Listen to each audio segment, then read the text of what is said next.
I love the old Hollywood studio system films where you had so many different genres, westerns, adventure, and thrillers. And I'd always really wanted to see if I could do, let's say, a thriller or do a western or that sort of thing. And that was one of the main attractions, the possibility of trying to work within a certain convention, a certain genre, and to not only try to do what we would call today like a psychological thriller, but to kind of bring something more to it, to give it another edge, another viewpoint, something that may come from my other films, let's say, another approach to a psychological thriller, without trying to change the general appearance of a thriller, to keep the tradition alive, I'd hope, making these type of genre films. Originally, Spielberg came to me and he was interested in directing, and then somehow he dropped out, and then he and I talked to some other directors about it, and nobody seemed to either want to do it or had another commitment, and so over this period of time, I would from time to time give it to Marty once or twice, and then finally we had a reading right here, and everybody was here, Marty, Spielberg, and everybody involved, trying to get one reading of another version written by Wesley Strick. There was a read-through of the script in New York that Steven Spielberg had organized, and I just sat in the audience and watched it. I think Kevin Kline played the Sam Bowden part, and I think Phoebe Cates played the girl. Bob De Niro was Max. I think it was very much done as a kind of showcase for Bob to show Marty that this was an interesting project for them to collaborate on. They were after me to do it for a while, and I wasn't interested in it. The original Cape Fear is a perfect B film, in a sense, a perfect film noir, and you can't do that again. That was a statement that was made at that time for that culture and that time and place. And so what would I do with that story? In my mind, I thought it would never happen. It didn't seem like Scorsese's material at all. And so I didn't put any stock in it. I told him I really don't like the script, and Steven looked at me and said, well, you could change it. I said, well, yeah, I could do that. I hadn't thought of it because I was working on Goodfellas. I was too busy. I don't want to be bothered, I kept saying, look, you got to do it because it seems that every time we come back, it's just a matter of time. So it shows that you should do this movie. And then a few weeks later, to my amazement, my agent called and said, we think that Scorsese's going to do the picture. Can you fly to New York and talk to him about the script? I said, sure. And even at that stage, I didn't believe it would happen. But I was happy to go to New York and sit in a room with him. I'd never actually really spoken to him. So there we were with De Niro, too, the three of us sitting in some office in a kind of marathon meeting, and went from page 1 to page 125, I think it was. And he had, again to my amazement, read it with a great deal of attention. And he asked me to remove scores of details and moments and lines of dialogue, and almost every one was one that I put in with Steven Spielberg in mind. Those sorts of touches, those kind of bigger pieces of showmanship. Marty continually would say, Steven does that beautifully. I don't do that. I work on a much smaller canvas. And once I sort of removed all the other things that were making him nervous, then we started to focus on the thing that I guess most interested him. And that was the family tension, the Bowdens themselves and their domestic misery. The family, I think, had always, in my versions, had been unhappy.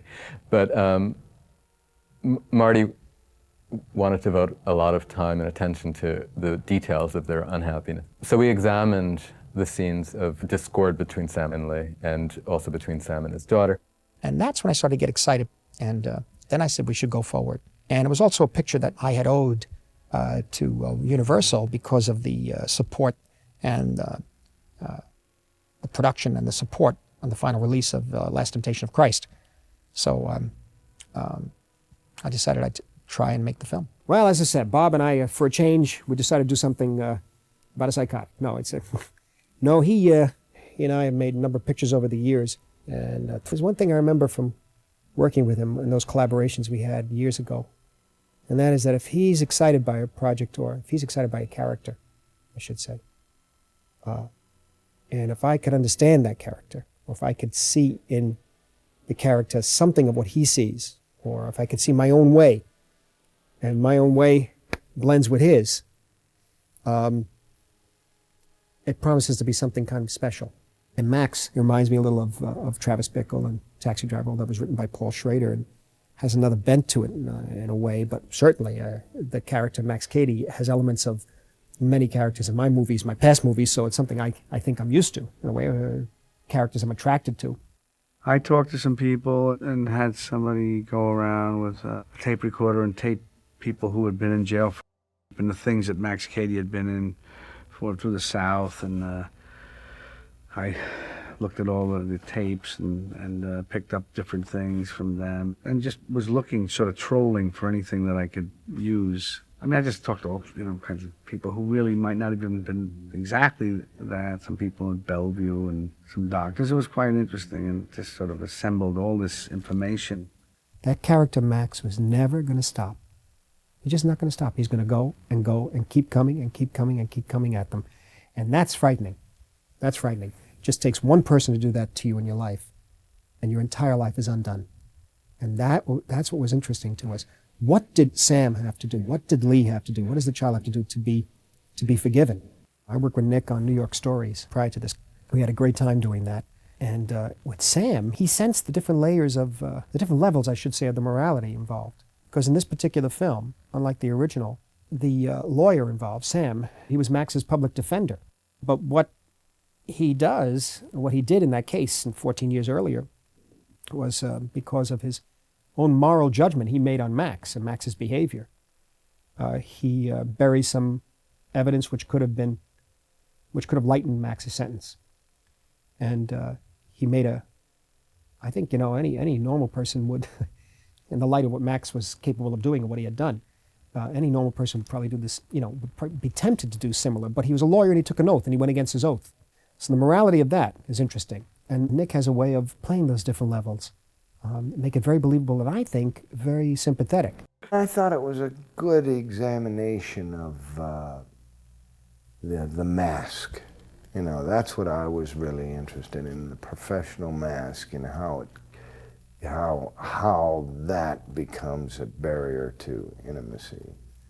And I wanted to examine what a lawyer's mask was. If it, obviously being professional, like a doctor in this, what is this great God objectivity that they have to profess being behind there and can't expose themselves emotionally, or otherwise they can't do their jobs. One thing I didn't want to happen was that we'd have a situation where the whole basic conflict of the film would be between Sam and Max.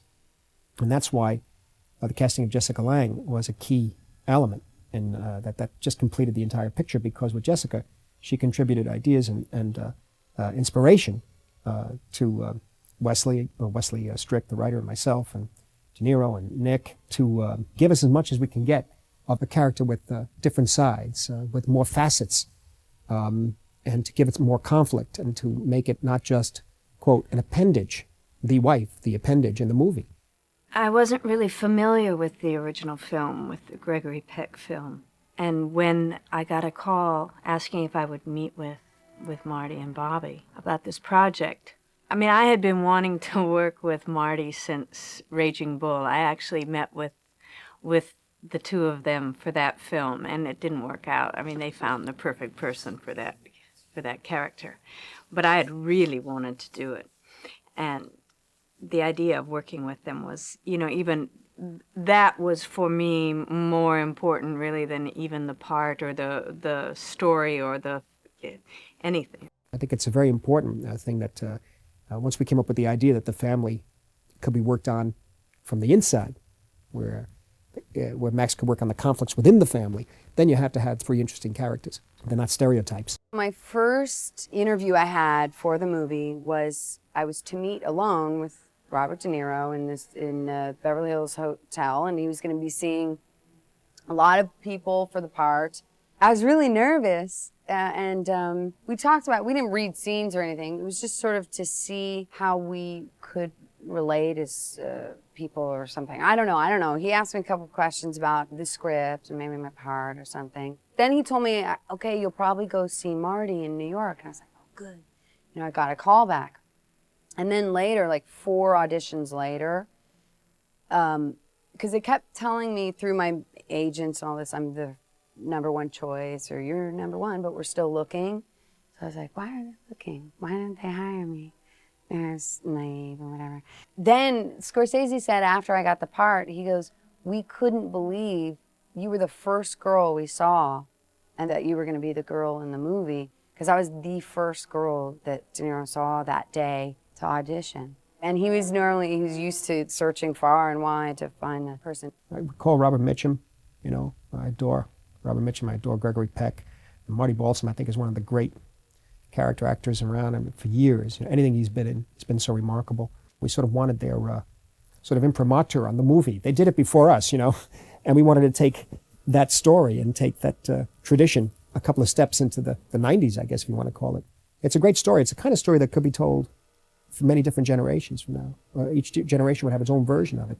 But we wanted their participation as sort of like a blessing in a way to carry on the tradition, you know, especially when Peck goes over to Bob in the courtroom and says, come on, son. They were making the films we went to see as kids, you see, and that was the enjoyment there. And we wanted to know how much we appreciated it. They said, would you like to play a cameo role? And they offered 3, the assistant district attorney, the judge, and there's a Bible-spouting, hypocritical Southern lawyer in there. I said, that's the part for me. That's the one I want to play. So it was just a thorough pleasure to go down to Fort Lauderdale. Marty is so sure-handed. I think I did my cameo role in one day, and it was a great pleasure to work with De Niro and with Nick Nolte. I've told Marty several times, and Bob De Niro, that it was one of the most satisfying days' work that I can remember. When I meet Marty, I say to him, well, that was nice, but what have you done for me lately? Have you got another cameo role for me? It was a great pleasure to work with him. Stand by. Ready, everyone? We needed to shoot the movie someplace in the South, but someplace where we could pick up a local crew as well as bring people so that we could keep the budget in line. So we scouted in Florida, and we decided that Fort Lauderdale was probably a good place to base. We also had a lot of cooperation there from the city. I was very lucky, you know. I looked at house after house after house for this picture, and towards the end, just near, well, really the deadline, I found this place by the airport. It was a very unusual house, actually. It was for sale or for rent. It was not in great repair. It needed a lot of changing inside, and so I revamped the whole interior. Gee, we did a lot of work there. And you know, I only had a month to get this ready. In some ways like a set, though didn't offer the real freedom of a set. We couldn't pull walls out, you know, but it worked. I remember in the first film, I felt the family was pretty much a solid family. They really didn't appear to have many problems of their own, you know. So I don't know, it isn't like I say, listen, I'll put the family, when I put the family in, they're going to have problems. I don't mean that. What I felt was to make them, to give it different layers and different tensions and different conflicts within the family itself, so that when Max, Katie, played by Robert De Niro, comes into the picture, he just isn't a character that scares everybody. He works on the conflicts that already exist in the family. That was the idea, so that there'd be a lack of trust between the husband and wife because of some failings the husband had had prior to the beginning of this story. He had an affair, his wife was upset, etc., and the child reacted against all of this. And so you have a family which is trying to be healed. And Max, what he sets out to do before trying to destroy Sam completely, he breaks the family down. That was the idea, if we could get that going. But in order to do that, you have to know something about, you have to see the tensions in the family. You know, we talked about the character and the conflicts within the family. And when we were shooting, Nick and I actually did a lot of work together. For instance, the big scene, the fight scene, when I discover that he's been unfaithful, that was a lot of our kind of impromptu dialogue. We improvised a lot. We actually sat in the makeup trailer and talked about things and wrote our, you know, a little bit of our own lines here and there and talked to the writer about what we really wanted to go on in this scene. The relationship between the husband and wife and mother and daughter, father and daughter, all that becomes much more complex, I think, than in the original film. It's not clear-cut at all. And we deliberately set out to make it ambiguous, because life is ambiguous. It's not black and white. It's gray. There's good and bad in all of us. There's no blacks, no whites. It's all shades of gray. Everybody is guilty. Everybody's innocent to a certain extent, even Max. You may hate what Max does, but at one point, one point towards the end, you could sense his outrage. I'd seen the original. I liked it. I liked the idea of the revenge and all that, and this sort of single-mindedness to get this person like a heat-seeking missile locking in on somebody and just wanting to get even. You know, I thought that's a pretty clear, simple thing. You know. Well, that was the key thing in that Bob. Once he had that in his head, but the men just kept coming along and coming straight at the characters and coming straight at the characters until he finally works out that confrontation, that the body had to be shaped. And I always said it had to be shaped. When he said he was getting himself pumped up, in my mind, it had to be, his body had to be a lethal weapon, just in and of itself. I think he would get up, I mean, it went on for months. He would get his body in shape for months. I think he was on, about 2:30 in the morning, he would get up and work out with Dan Harvey, his physical trainer, under strict supervision for about 4 or 5 hours, and then come to the set. Then go to sleep, like I guess around 9 o'clock or whatever, but then basically get some sleep, but really work out, eat very, very particular foods, and he would get his muscles and his body in such a way that it was just perfect for the film. And we kept the scenes which showed his body the most for the very end, so that he can get his muscles pumped up as much as possible for those particular scenes. It was really a physical chore. I mean, a very, very demanding role. But the body and the body and the spirit together, you know, in that character, was the most lethal weapon we could think of. The idea of covering his body in tattoos, I think, was Bob's. I may have indicated one or two. But he did an extensive amount of research into convicts, and I'm sure that he discovered in looking through photographs that were provided for him and videotapes that a lot of these guys, of course, they spend a lot of their time, a lot of their stretch decorating their bodies with tattoos. It's one of their pastimes. You see these guys with these tremendous tattoos all over their body or on their back, and I thought, well, let's play with that and see how that goes. We started experimenting and testing, and then doing a whole cross on the back. That seemed kind of interesting. I forget how long it took. It didn't take as long, and then you break it down to when you're wearing a shirt so only the forearms show, or when you're clothes that don't show anything. So it was not so bad. I wanted to make Max Cady a kind of monster of the South, a kind of creature who had crawled out of the muck of the South, the aspects of the South that were the most kind of primitive, and to me, again, as a New York Jew, the most terrifying. So yeah, I fastened on to the idea of him having emerged from this kind of Pentecostal background.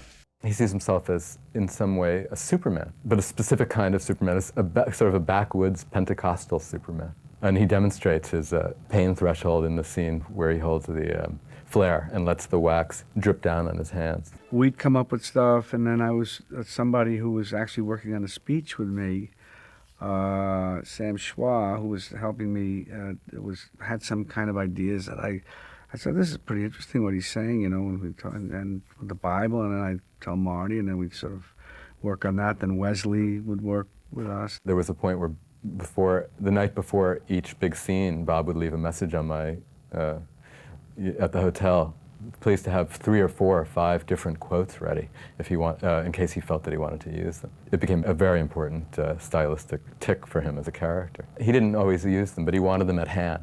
Wesley Strick was very helpful. It was the first time I think I had a writer on the set, actually. That's a situation where we kept rewriting all the way through, much more improvisation in a way than Taxi Driver, for example, in Cape Fear. Improvisation, but worked within a script. In other words, scenes were written a week or two in advance, sometimes a few days in advance. And it seemed to work all right. There was not a lot of rehearsal, if I remember correctly. I mean, with Bobby, there was never any conversation beforehand.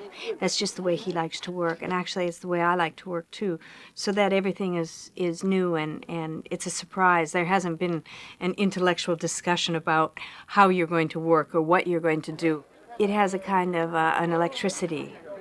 And Marty is the same way, really. He just creates a wonderful kind of enthusiastic atmosphere to work in, but he doesn't over-direct the actors. That was great. That was great. That was great. But Nick, it looked like Juliet was helping you. I mean, I swear it did at one point. But whatever works, you know, whatever works. You basically work with Marty by fitting into his filmmaking, understanding the way he's going to work. And so you bring what you can into that style and work within that. And that's always a challenge. He has this extraordinary kind of almost childlike enthusiasm for the process of this thing of filmmaking and actors and creating. I mean, he's a wonderful person to be around. I was really young and hadn't developed a process yet on which or how I work. So I sort of had this raw talent that I didn't know. So he was the first director I got with that just validated me, because before that, I'd only been hindered or stopped. He just let me be, and that was the genius of Marty, is that he'll accommodate how each actor works. You couldn't get more diverse than De Niro, Nick Nolte, Jessica Lange, and me. It's completely different, and he knows exactly how to work and get the best out of each actor.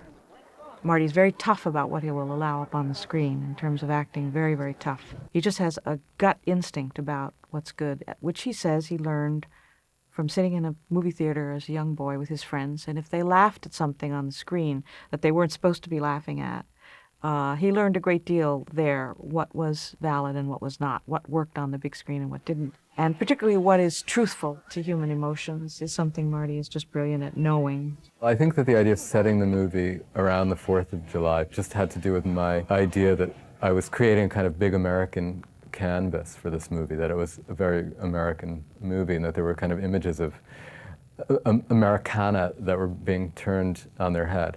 In fact, the idea of Katie showing up at this 4th of July parade was kind of a way of poisoning the very heart of America. You know, I didn't want to play that there was that kind of obvious or conscious sexual attraction, but I thought it would be interesting to find a woman who's at a point in her life where she's yearning for something. Although it's nothing that she can put her finger on, you know, she's at a point where everything's feeling empty. You know, and there's this kind of sensual, even more than sexual, this kind of sensual yearning to be, I don't know, connected to something.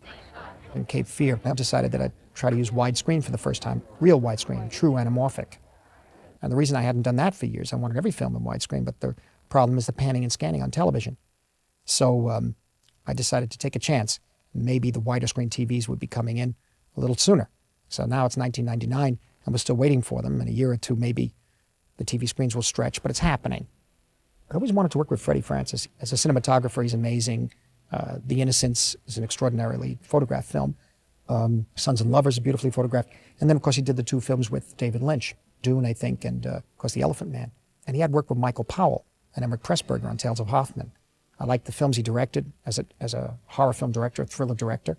He understood mood, he understood angles, uses of lenses, and we had a really good time working with him. I thought there should be one encounter, a kind of an intimate, private encounter between these 2 people. Kind of to set up the last sequence, I thought it would be important to have an encounter between the 2 where she doesn't understand what's going on at that point, you know, but that there's some kind of friction between them, some kind of tension. We did the scene where he's on a chin-up bar and he hangs upside down, talks to her on the phone. I thought that just kind of weird and sort of strange. And, you know, again, not something that would be the ordinary, and why not, you know, I mean, people do all kinds of crazy things. It seemed fitting for him to do that. And we kept it to the end of the film so that De Niro was able to do the exercise. But Marty had the idea of turning the frame upside down and holding it so that Bob's hair is kind of standing up, and he looks as though he's defying gravity. And again, it's another example of him appearing for a moment to be like an evil demon who's not bound by physical laws. Freddie Francis got this piece of equipment called a panatate, so we could just reverse the whole room. And so we had a little fun with that. I think with my character and her relationship to Max Cady, my character doesn't know the viciousness that this guy did. She doesn't know. All she knows is what her parents told her, the lie they told, like, oh, someone's been hanging around the house. That's all she knows. It's not as sinister as, like, she wants to get back at her parents, but actually it is a little bit in the teenage thing because they don't listen to her. Having observed the fights and the kind of ridiculous hostility between her parents, she's lost respect, and so they don't have much moral authority over her. She has no one to talk to, and here's this guy. He says, I like you, you're a very nice person, or something like this. And so she's just sort of taken with this validation of her and stuff. But when you're that young, you're sort of dramatic, so she thinks this is her, almost like a love affair. She's willing to believe his lies. It's a kind of willful naivete that she brings to it because a part of her does want to get wrapped up in the drama of Max Cady. I think that there were versions of the script where we went even farther. I think that in earlier versions she was kind of giving Max information. I think he was calling the house once or twice more than he does in the movie. And she sort of was very indiscreet with him. I think that Marty's use of violence is very valid. He never uses it gratuitously. He always uses it to make a very strong point. And I think if anyone who thinks that violence doesn't exist in this world or thinks it should be avoided at all costs it's a dangerous state of mind. One has to be aware of the terrible things that are out there to prepare oneself for them and to try and counter them. So I think if you're going to show violence and it's done with conviction the way Marty does it, it is correct. All the stylistic devices in the film are all Marty. That's what I mean about him doing 50% of the work for the editor, because, you know, he says himself, he thinks about things in a very fractured way. He's constantly breaking scenes down in his head immediately. The punctuations, the tight inserts that he does, the beautiful ones, are something he's been doing from the very first days I've ever known him. He loves locks and things that he can do sharp, very quick, sharp zoom-ins on and maybe do 3 different sizes of them, and then we cut them all in. That's the kind of thing he loves the most. These details accumulate in a film and create a mood that's very important. One of my favorite conventions in this sort of movie is a character who shows up in Act 2 when the hero is desperate. And he's a guy who's got it all together, and he knows his trade, and he kind of hears all of Sam's panic, and to him it's only mildly amusing. And he takes the job in the full confidence that he can handle this. And the trick with this character is always to lull the audience into liking him and to believing that he will help save our family, and then killing him. I mean, it's a great and mean trick to play at an audience, but it works wonders in proving that our villain is villainous beyond all compare. And so I took pains to make him lovable by giving him certain quirks, the most visible being the drink he likes with the whiskey and Pepto-Bismol, which I had read about some cop that had ulcers would drink that. That was his drink of choice. I don't remember who that was, but it's a real drink. The idea of De Niro having invaded the house at that point in the disguise of Graciela the maid was Steven Spielberg's idea. It was one of the ideas he gave me early on, and I guess it's an homage to Psycho. Wesley Strick at that point wrote on the idea of them slipping on the blood. And I said, well, of course, that would happen, you know. So he said, well, it might be very funny. I said, well, that's part of the edge here. We have to just push for the tension and see. Part of this sort of experimenting with this kind of film is that kind of trying to push the envelope, as they say, and see how far we could go. It would be an easy thing. The will that he had, he'd make himself hang under the car or strap himself in. I think he straps himself in. And it was just, the pure will to get even with this guy in whatever way, device, you know. I met some people who were really, quite intense. This one guy I met once who escaped from a prison, and he was the only guy ever to escape from this one prison. And, I mean, the guy had a lot of intensity and solid, like a tightly wound spring. So that's a good sort of graphic way of, he's just under the car. That is preceded by, I believe, a shot done by Elaine and Saul Bass, which has the words Cape Fear reflected in the water.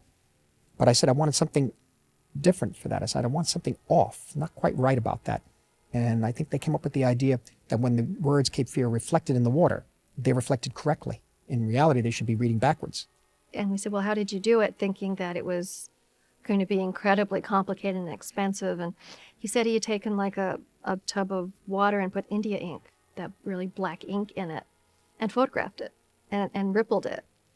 And it seemed so simple and so clever. The houseboat doesn't figure into the book, The Executioners, and I thought maybe we could kind of go back to the simplicity of it all, centering on the house, but in fact that wasn't in the cards. There was a kind of directive that it was going to end on the houseboat, and in the sense that it was to be called Cape Fear, we had to get them onto the river anyway. The action sequence was all drawn out, every shot. I was looking forward to making an action sequence to see if I could do it for practice in a way. because I was trying different elements of throwing a thriller in there, a film noir, a modern film, all these elements together, experimenting really, and then an action film at the end. Originally, when we were scouting, we found a river that we thought we could use that was very calm, and we hadn't planned on using a tank. They took me down and showed me where they wanted to do this. It was an inlet. Well, you know, there's a big tide down there. So part of the day, you know, there's hardly any water in there. And then the water comes in. And I said, if we'd ever tried to do this down, well, we couldn't have done it. But if I had been silly enough to say, well, we can do it, we'd be shooting there yet, I think, you know. Because these things you have to have on a stage where you can control them. I mean, it's absolutely necessary. So we built a tank, which sounds a lot more sophisticated than it is. It's really like a large swimming pool. The city of Fort Lauderdale gave us some property, and we built what was a big cement swimming pool. The tank was about 90 feet by 100 feet, 7 foot deep. That's a lot of water, you know. And we had to build a ramp into it so we could get the boat in and out. It was quite involved. And then we put metal roof over it with sides. It was sort of like a very rough airplane hangar. It was very, very basic, didn't have any soundproofing, and didn't also have much ventilation. We put some big fans, but we didn't have air conditioning. So it was it was rough. I had a wonderful greensman, Al Meridian was his name, and he set up a whole little nursery outside the stage. And I had some very good on-set nursery men, the dressers. And, you know, every shot they had to move things around. That was sort of arduous every day, going to work, because we're all dirty at that point, and it was all very dramatic. So you literally, like, walk in, and you knew you were about to shoot, like, screaming and terror and fear in 5 minutes. You know what I mean? So I'd watch Jessica Lange and De Niro at one point. You know, they'd jump up and down or do push-ups. And I was like, oh. That's when I observed what preparation was. Like, oh, maybe I should get the blood circulating a little bit to have some energy. All right, are we ready? Swimsuit edition. Let's shoot. Yeah, let's get it over. The more physical the role, the better I like it. Just because I find it easier working when the character has a kind of a big physical existence. It's tiresome, but at the same time, I find that it's a great release for energy, as opposed to playing a character who's very kind of still and withheld. No, it wasn't that good. I don't know, something about it. Didn't have, it was great, it was great. Let's just do one more and that's it. And dry them off. There's an interesting sort of virtuoso optical shot in there, which is where Katie catches on fire with the lighter fluid. And Marty had filmed it with a stunt double and was not really happy with the results because it required the traditional sort of cutaways from the actors. And he wanted us to see if we could do the sequence in such a way that you actually see Robert De Niro catch on fire. We had a stuntman who was wearing a completely black flame suit, fireproof suit, and he rehearsed De Niro's actions as well as he could, you know, to video playback over and over again in front of a black background. Then special effects covered him with naphtha. This was done in our backyard in Van Nuys. The special effects covered him with naphtha and set him on fire. And again, while he was on fire, he recreated De Niro's actions. They had a tank, this water, and then the boat was on hydraulics for the big storm. A gimbal is a hydraulic apparatus. It's on a pin, and you put the boat on it, and this hydraulic will turn it sideways like this or up and down this way. And it's all operated by hydraulics. One boat we had on that, and we built dump tanks to dump a lot of water down, which we used to do in the old days. We built wave machines, and then Freddie Francis, and I give him all credit for this, he used a fire hose too and directed that. Mostly the thing that was new for me was dealing with the miniatures that were done in London, way far away, for all of the incredible boat shots. Any of the scenes where you see a very high angle of the boat swirling around in a river or being destroyed, those are all miniature shots. There was a tank in London, and then they dressed it and built the little boats. Marty had storyboarded it all, but we had never worked on anything like that ever. So we had to actually cut that scene very early on, much earlier than we would have liked. We had to cut the end of the movie first so that the people doing the miniatures in London would be able to know how properly to shoot the boat, turning left, turning right, whirling this way, or hitting a rock. So it was a big learning experience. Basically, it's about the reduction of the facades of life to find the humanity underneath. And that process can be a very violent and painful process, like birth. What I had written in the script for Max's final moments on Earth were that knowing that he was drowning and realizing that finally it was over, he accepts that. He finds a kind of serenity. In a way, it's the last thing he's got over poor Sam Bowden. He doesn't succumb to panic. And the idea was that he taps back into the kind of religious faith that had been operating in him, albeit in a kind of perverted way, all throughout the movie. I had met Martin Scorsese as he was an executive producer on a film I'd done before that, a film called The Grifters. When I heard that he was doing Cape Fear, I called him on the telephone, now having met him, and said I would really like to work on the music for the film. And Marty said to me, well, you know, I'm using the Bernard Herrmann music in the original film. There's not going to be much original music to do. No, I said, that's exactly why I want to do it, because I was a great disciple of Bernard Herrmann's, and I would like the privilege of playing with the music. We sort of ran out of music. And Elmer said he had loved the original score of Torn Curtain, which hardly anyone had heard. We included music that Herrmann had written for another film. We used music that he had written for Torn Curtain. That was an unused score. He had written the music for Torn Curtain, but they never used it.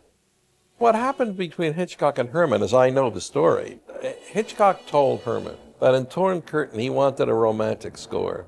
Herrmann had done a lot of pictures for Hitchcock, and Herrmann didn't see it that way. And after their discussions, Hitchcock arrived on the scoring stage that morning to find that the orchestra consisted of 16 French horns, 12 flutes, 9 trombones, and any number of percussion instruments. And of course he heard the music, which is anything but romantic. And they had an unpleasant, shall we say, a fight of some sort. They canceled the scoring date after the first 3 hours, I believe. I don't think they even went the whole day. And that was the end of their relationship. And as a matter of fact, it was effectively the end of Herrmann working here in the United States. Shortly thereafter, he left and spent the rest of his life in England. Another name over the years that I thought was so extraordinary in movies, particularly he had worked in the 50s, was Saul Bass. Saul himself, before he started working with Elaine, created some of the greatest title sequences ever in film history. Marty had always been a huge fan of his, but had no idea that he could work with him. And finally, when he found out that he was still doing titles and we contacted him, it began a fantastic relationship. I discovered he was still working when, in 1990, I was finishing Goodfellas. And we were having trouble with how the word Goodfellas should appear on the screen. Not where it should appear. We knew that. But how it should come on the screen. And I said, let's go to the best, you know. He's still working. Let's ask him. And he was working with his wife at the time, Elaine. And they came up with a wonderful solution. I think Cape Fear was an attempt to work in the mainstream, to work at something on a film that might get more people in the theater than normally would see a picture of mine.